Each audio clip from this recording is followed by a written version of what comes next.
ಶ್ರೀಮೇಡ ಮೊದಲು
ನನ್ನ ಮಾತಿನ ಅರ್ಥ ಹಾಗಲ್ಲ.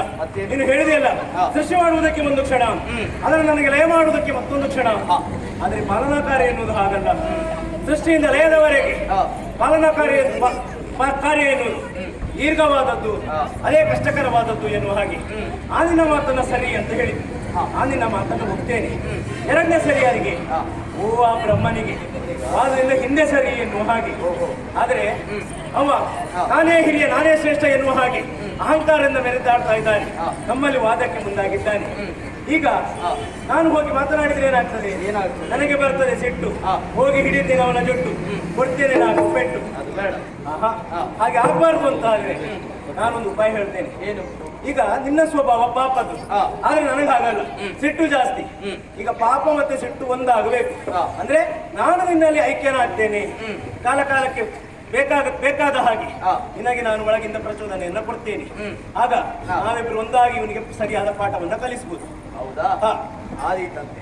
ನೀನೇ ಒಳಗಡೆ ಹೋಗ್ತೇನೆ ಅಂತ ಹೇಳಿದ ಮೇಲೆ ಬೇಡ ಅಂತ ಹೇಳುವ ನಾನಲ್ಲ. ಇನ್ನು ಆದಷ್ಟು ಸಮಯ ಒಳಗೆ ಆಗಲಿ.